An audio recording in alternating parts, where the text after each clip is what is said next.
Welcome to the XY Advisor podcast. To join a global community of financial advisors sharing and learning with one another to drive the positive evolution of financial advice, head to xyadvisor.com.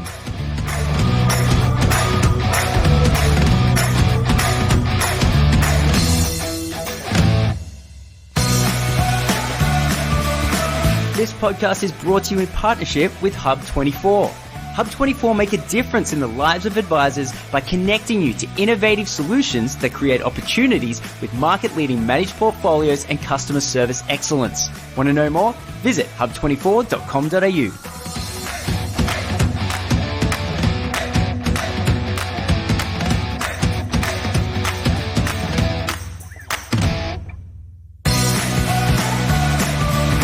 G'day, Clayton here from XY, chatting with Paul with, as far as I can tell, at least two business names. You've got Guidance and you've got Financial Autonomy.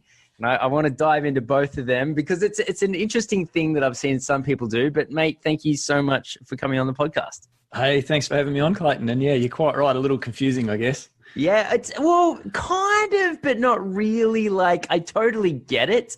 Because on one hand, you've got a business and on the other hand, you've got sort of a media company somewhat. You know, you got a book, you got a podcast, you got blogs, and it's almost like, one is there to facilitate the business aspect and the more official sort of stuff. And the other is it's your face and name to the world. Is that basically it? Yeah, that's pretty fair. And it's been a bit of an evolution. The financial planning practice, the actual business name Guidance Financial Services wasn't my creation. I bought the business in 2008 and the previous owner had come up with that name and I thought that was a pretty good name. So I stuck with it. Yep. And so, yeah, you're right. That's my financial planning business. That's what I've been doing for a long time and that's what puts food on the table. And then 2017 started a podcast called Financial Autonomy. And so, yeah, at that point, that was just the name of the podcast. And that sort of got a bit of traction. And so, of course, then we built a website around that. And, there's a weekly email that goes out around that. And that led to a book deal last year. And so, yeah, now there's a book called Financial Autonomy as well. And so, yeah, I've kind of split that off a little bit now. I have got it as its own entity and I sort of run that a little bit separately. Yeah. Right. So someone came to you to offer to say, hey, let's do a book. Yeah, that's right. Major Street Publishing got in touch and it was off the back of the podcast and sort of, as I say, I do write a bit too. I contribute to like the money section in the Fairfax papers and that sort of stuff. So I think they could sort of see, all right, he's capable of putting a few words together.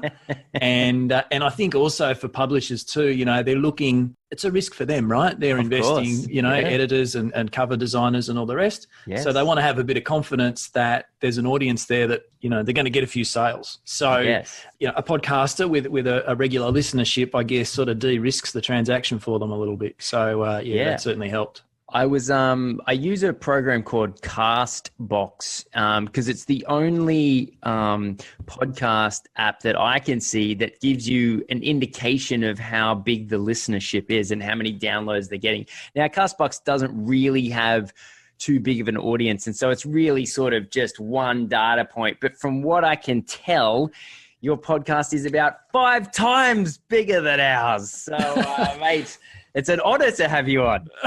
Thank you. But I would suspect in part that's because your target audience is a bit smaller than mine as well. So you're a bit more niche, mate. Certainly. So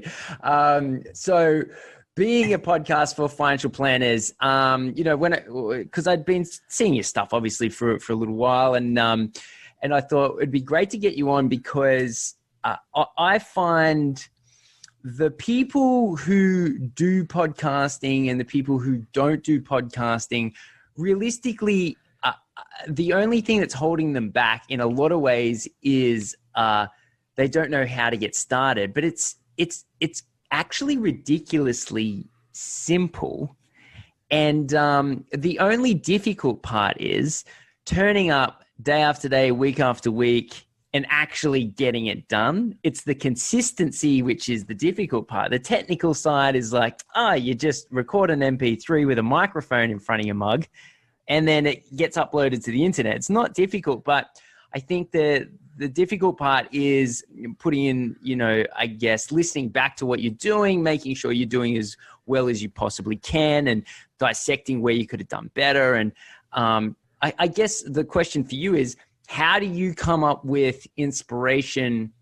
Because you're getting close to number 200, right, on the podcast. So how do you come up with the consistency and the inspiration to go back every week and do this?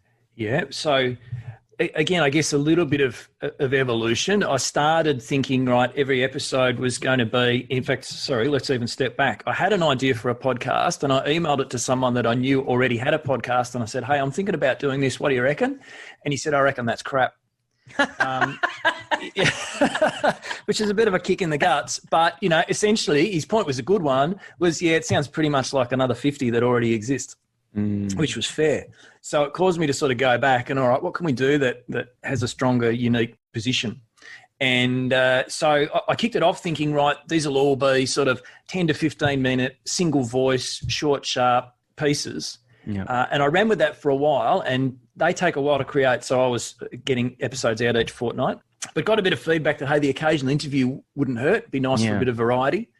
So then started sort of interspersing interviews, and then just kind of mixed and matched. And I've sort of hit on a bit of a rhythm these days of roughly alternate weeks. One's a single voice and then one's an interview. Doesn't always work that way, but that sort of works pretty well for me. And so in terms of creating that content every week, look, the interviews are largely just as people are available. Yeah. And I just sort of, you know, whenever I can grab them, we record. And you know, often we're recording, but it mightn't go out for 2 months, but it doesn't really matter. Sometimes you get one that's a bit time critical, you know, like a market update or something like that. So I just have to think a bit more about those and have those in the schedule.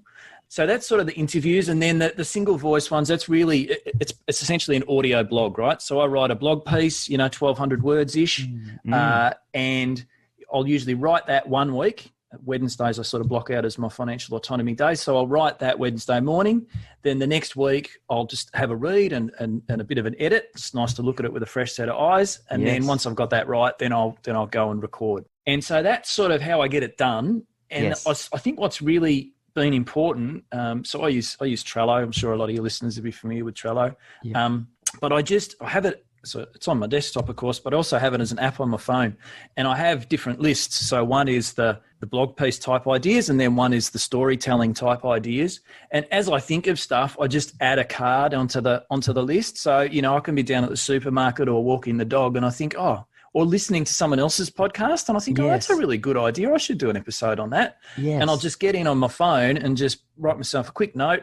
And then when I sit down on a Wednesday, or actually I normally Tuesday before I knock off, if I know I'm writing the next day, then I thought, all right, what am I going to write about tomorrow morning, just so I can sort of hit the ground running a little bit. But I've sort of got this list of ideas sitting there in Trello, so I can kind of just have a bit of a flick through. Sometimes you might get an email from a listener who says, could you give us an episode on this? Or, you know, so I just sort of note all those down so that then I've always got that list. And like, as you say, I think we're up to, it's about 170 episodes at the moment. And yet, you know, my lists in both those columns, you know, I've probably got, in the single stuff, there's at least 50 I've still got there. And the interview one's probably 30. Mate, that's sensational. Not running out of ideas. Yeah. But you just you don't want to have to think about it on the spot. When it pops in your head, jet it down, and then it's ready for when you need it.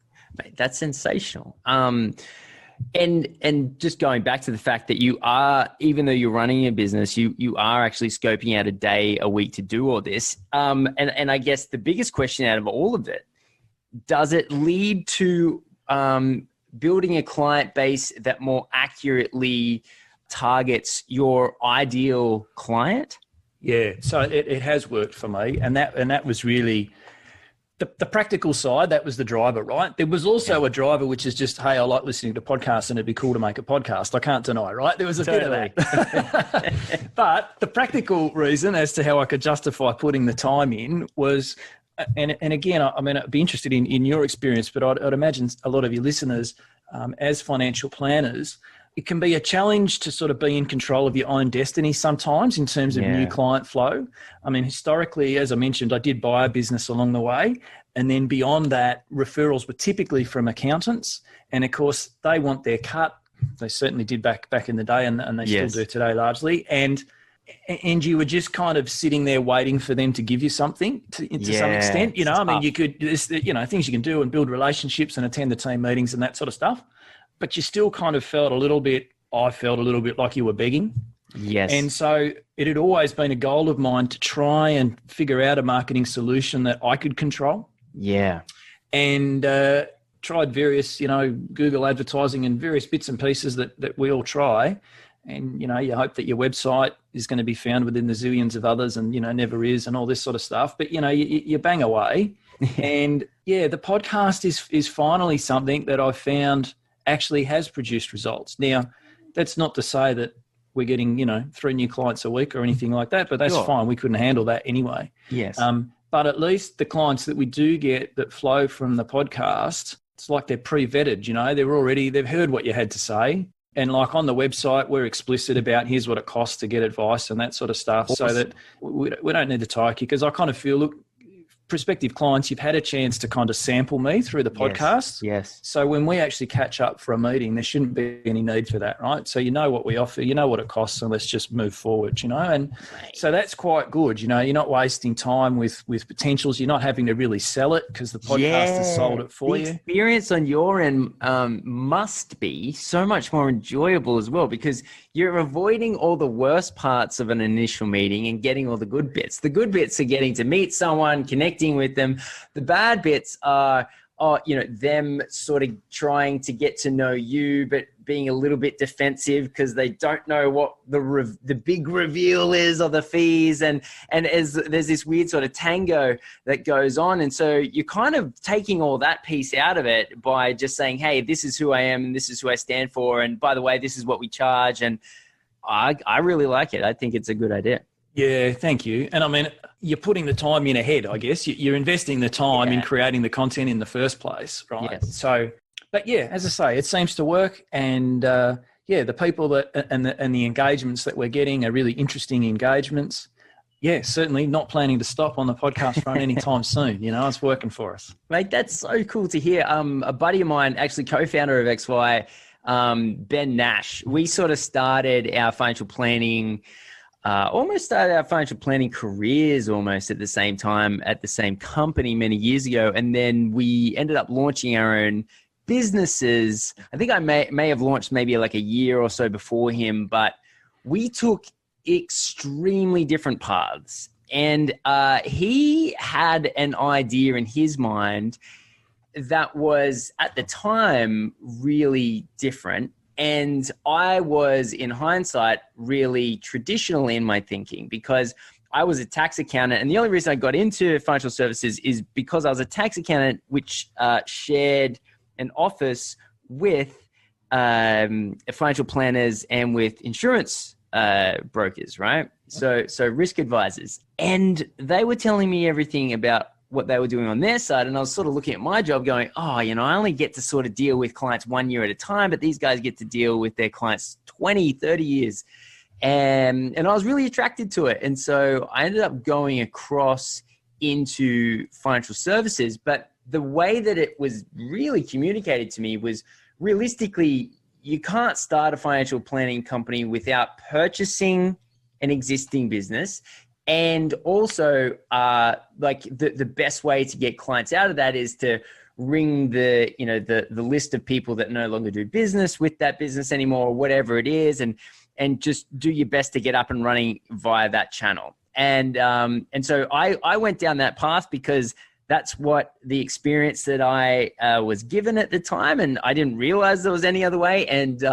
And from there, I chose to go to like a networking group. So everyone sort of hands around referrals to each other each week. And then Ben had this idea that he wasn't going to do that. He was just going to start a business. And then he wanted to, as he quoted, make his own rain, right? He wanted to make his own rain. And I was like, everything I'd ever heard was that's impossible. And so to now look at what he's doing, what you're doing, what advisors are now able to achieve. I wish I could then go back to myself, 10 years ago when I was getting into financial advice and be like, hey, this is actually a methodology of acquiring clients, of building, because building a profile, quote unquote, it's not about being in any way recognizable to anyone else other than the people you want to work with, right? It's not like you want to turn up, trying to get into a restaurant and they go, oh, Paul, we've kicked out the guys in the corner table. Please come on in. You're not looking for that. What you're looking for is knock, knock, knock. Hi, I'm here to see Paul, mate. I love your podcast. I've been following what you've been saying for the last few months. And then I had a look on your website and, I thought you were someone that would definitely be able to help me out with what I'm doing. And so that whole concept of building a profile is really, it's nothing more than being like having a tactic of acquiring ideal clients. And so it's awesome to see you do it. Yeah. And I guess there's there's interesting elements to that, right? Because the idea of buying a business, and this doesn't just relate to financial planning either, right? But you buy a business, you got revenue from day one. Yeah. You try and grow organically from zero. For the first year or two, you probably make very little. Now, The trade-off, though, is you don't have a debt or, however you financed buying the business in the first place. But it depends if you can survive having minimal income, certainly for the first year, but probably assuming you were an employee, which is usually the way, and then you decide, right, I'm going to start up my own business. So you're an employee and you're earning whatever you were earning, and then that stops and you're going to start organically from zero. Well, how long can you sort of go earning 10% of what you used to, and then half of what you used to, and that sort of stuff. And for me, like I was an employed planner with the bank, left in 2006, and I did just start from zero. Yeah. And fortunately, a few clients followed me. Obviously, for non-compete clause, I couldn't ring them, but a few that were they hunted me down, which was fantastic. Yeah. So I had a little bit of cash flow within sort of 3 to 6 months, recurring type cash flow. Yes. But not enough for a real wage. Totally. Fortunately, when I left the bank, I had about 8 months leave up my sleeve. So that gave me a bit of a runway. Sensational. But nevertheless, I was still, when the opportunity came up to buy a business, it was attractive to me, right? That was sort of 18 months in, because growing just organically, for me, I was finding it challenging. We were getting there, but it was slow. It was too slow. Yes. And, I had kids and a mortgage and things. And so the idea of buying a book, bang, you've got revenue, really stacked up for me. And so I would still think, for your listeners, I think it really depends where you are in life. If you're in a situation where you've got very few overheads and your costs are very low, awesome. You may well be able to start off organically, which would be lovely, because then you're not going to have that debt. Right. Yeah. And you can just build and you can get clients that very much align with you. It depends a bit on your personality and your skill set too, but that's a way to go.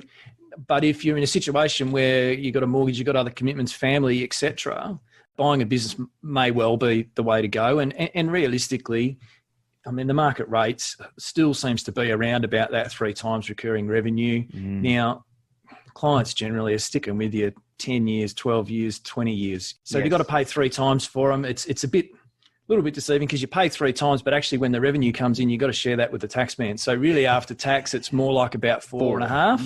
Yeah, absolutely. But chances are you're going to get that back. It's fine. No, absolutely.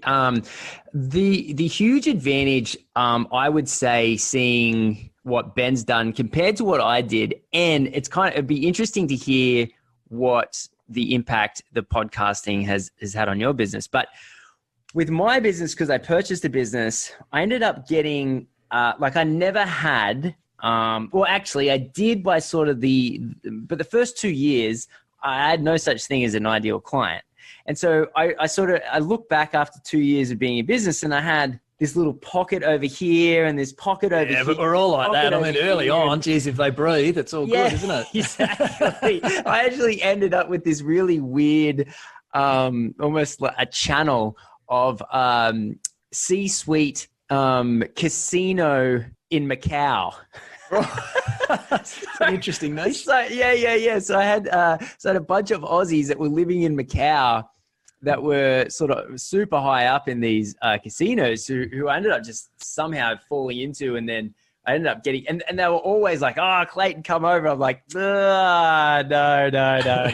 I can see, no, this is not going to end well. So, but that was just a perfect example. And then the other group was, like pre-retirees, and then eventually sort of by my third year, I'd figured out that, strangely enough, working with people that worked in banks and worked in financial services companies ended up being the personality type that worked well for me. But it was a little bit irritating that I could never get into that full swing of things, that I never could get into like a full speciality. And then I was looking at Ben, and all that Ben has done has just gone deeper and deeper and deeper and deeper and deeper with every year into his ideal market, to the point now that, like, I saw him on LinkedIn. He does live LinkedIn stuff. And the title of one of the live LinkedIn, streams was, I'm in my 20s and I'm a millionaire. Now what?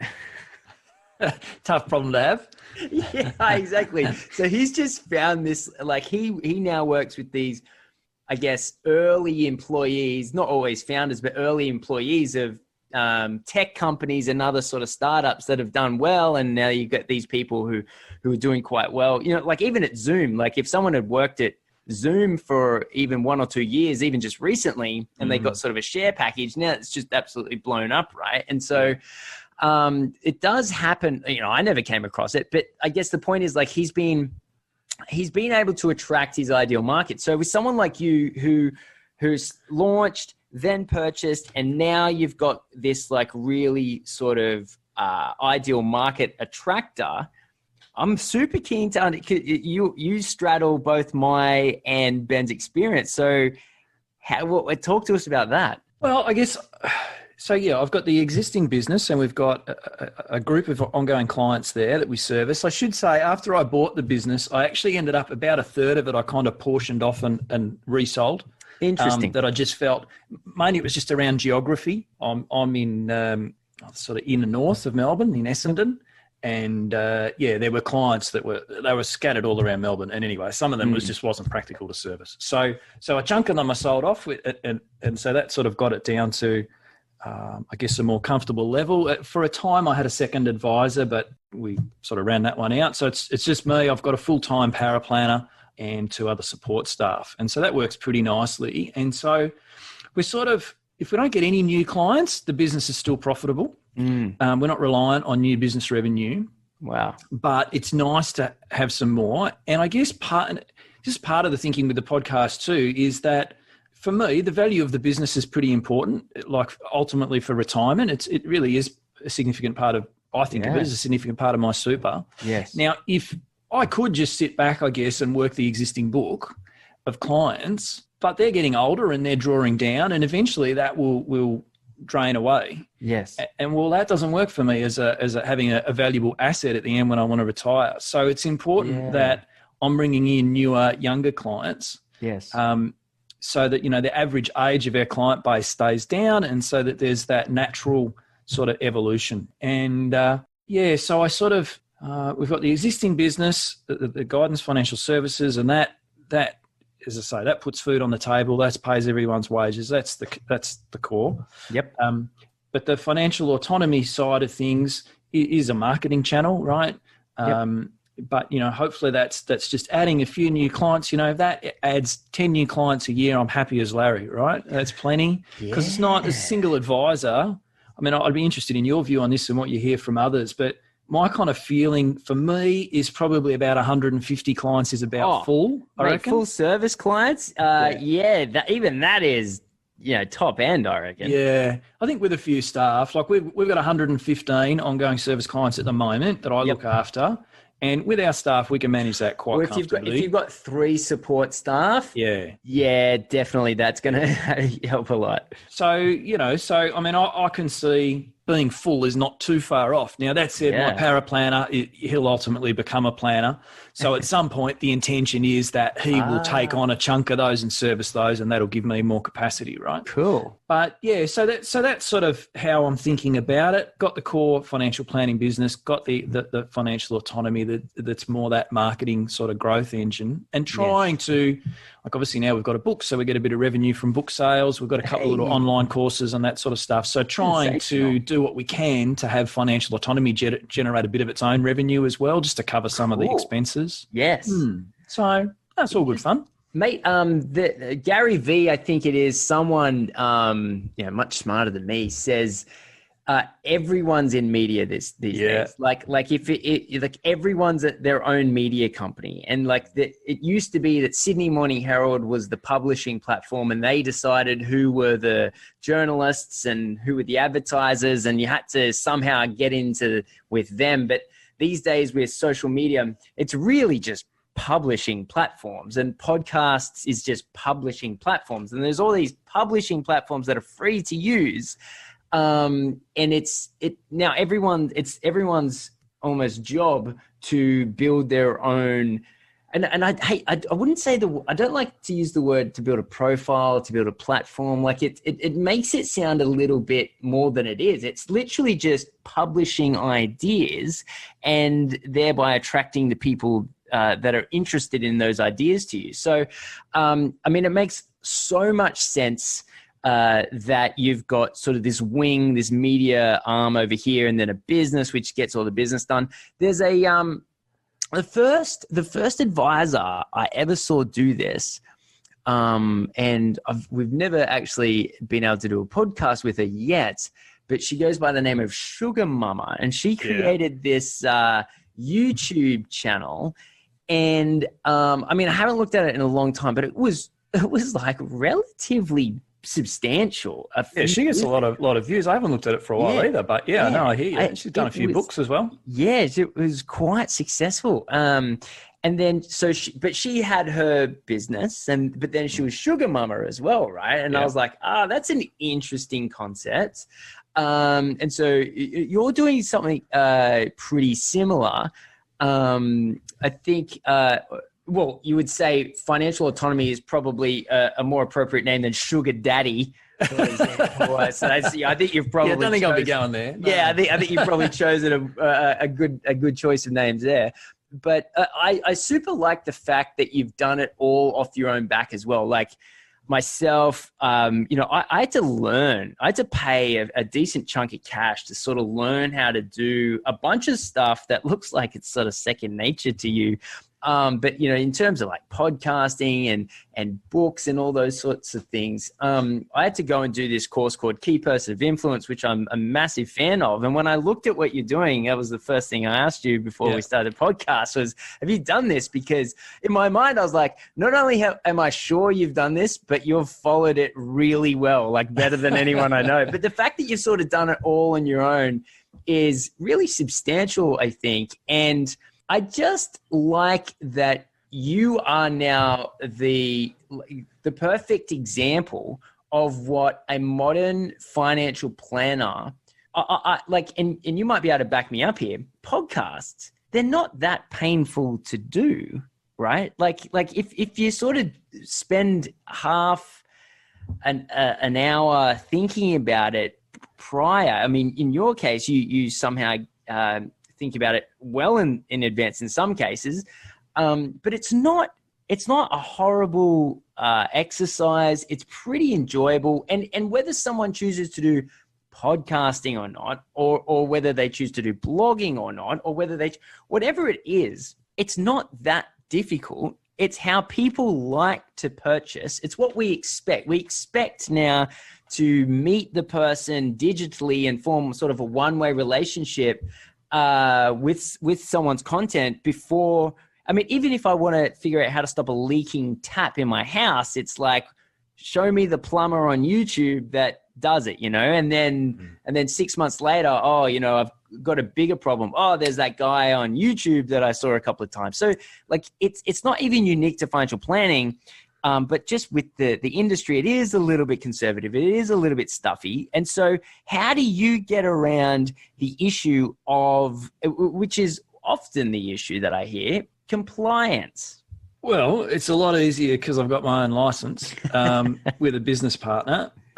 So myself and a friend that owns another financial planning practice 5 minutes down the road, we have a license together, we share it, and that works quite well. Awesome. So that helps, but in some ways that focuses you even more, because he and I then are the responsible managers to ASIC, and I don't want them coming knocking. So you got to just, obviously there's warnings around general advice disclaimers and these sort of things. but I think it's totally manageable. I mean, you can certainly put out general information, and I don't know if ASIC views it or not this way, but to me, there's a lot of financial information that goes out, whether it's podcasts or blogs or books, put out by people who are in no way qualified to give that advice. Yeah. And so I would like to think that if the regulator did have a look, they'd at least be relieved that, well, there's someone putting out information who actually knows what he's talking about and is licensed and is thinking a little bit about not straying into, hey, why don't you buy gold, or I don't know, crypto or something stupid, right? Yes. So, yeah, it's certainly something to think about. But, yeah, fortunately in my case, I don't have a big bureaucracy that I need to go through. Awesome. And so I guess, for your listeners, I guess that's a matter of, they've got to, if it's something they want to pursue, they'd have to just think about the structure that they sit under and whether that's going to float. Yeah, something else just, you sort of touched on it a little bit there before. Well, actually a couple of things. So you mentioned about, the difficulty of creating a podcast. So you're right.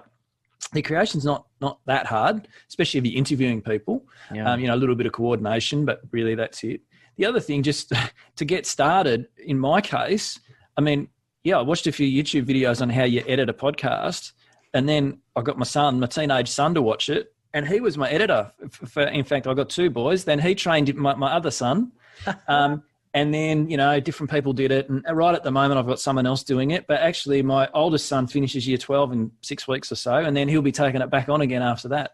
Now, I know everyone doesn't have access to that, but the point is you could easily find somebody to do your editing for you. It's very learnable.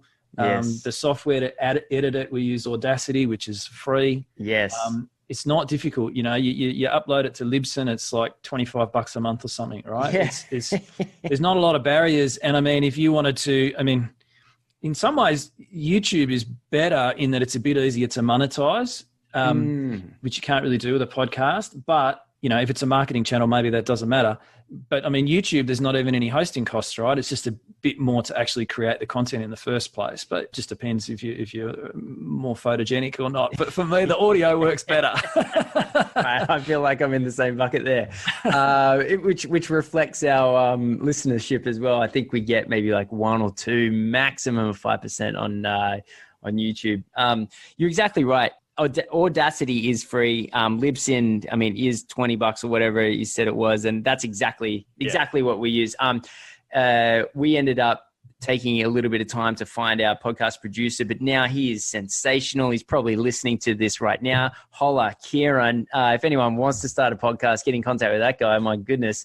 Yeah, so I guess seeing what you've been doing publicly and having a financial planning company in the background was the real reason I wanted to catch up with you today. And so thanks for sharing all that. Hey, is there anything that you've found just in terms of back office efficiency or effectiveness over the years? You mentioned you got 3 back office staff, 1 paraplanner plus 2 other admin. What have you, because you've been doing this for a little while now, what have you found to work really well for you? Again, Trello's been pretty important. So we have a work in progress board there that everyone can see. And so we'll have, we've got a column there for proposals, then what's with paraplanning, what's waiting to be presented, implementation, and then a sort of compliance. So sort of once after it's implemented, we just have a compliance check process and that sort of stuff before we sort of finally put it to bed. And that's really good. Like we catch up, at the moment we're all working from home. So, we'll catch up on a Zoom call each day. And, we're regularly going through what's in the work in progress. And so everyone's sort of, all right, how are we going with that? As we got that paperwork back, blah, blah, blah. So that's been really helpful. We have another Trello board that's just our monthly tasks. So we have a column for each month, and then we have all the tasks and we have them color-coded as to who's responsible for them. And then once we get them done, you've done it in October, fine, drag that one across to November. It's sitting there for the next month. And there are some tasks that you only do once a year or once a quarter, so you can just drag them to the relevant column, right? But that works really nice for us. It just means, right, by the end of the month, we should have nothing left in October. Say, right, has everything been dragged across? Yes or no? That's a really interesting way of doing BAU. Yeah, well, I don't know, BAU. What's that acronym? Sorry, business as usual. Okay, yep. Yeah, sorry, yeah. That's a yeah. So that works for us. Yeah. I mean, beyond that, nothing's really jumping out at me. But yeah, those processes work good for us. Probably something else just worth highlighting, I think, a learning for me off the back of the podcast is previously your catchment of potential clients kind of had to be geographically somewhere close to your physical office. Yes. But by virtue of the podcast, obviously I'm in Melbourne, but you got listeners all around the country, right? And I mean, a few overseas, but I can't really do much with them, so I try and focus just on Australia. Yeah. But then clearly, all right, well, they're not coming into the office, so we've got to be able to do meetings via Zoom and that sort of stuff. And so we worked all that stuff out, and that's worked well for us during this COVID period, because now we're stuck at home and that's what everyone's got to do. So that was kind of good, but it just, for people listening, and I guess you touched on earlier about finding a niche and that sort of stuff, which is, it gets talked about a lot.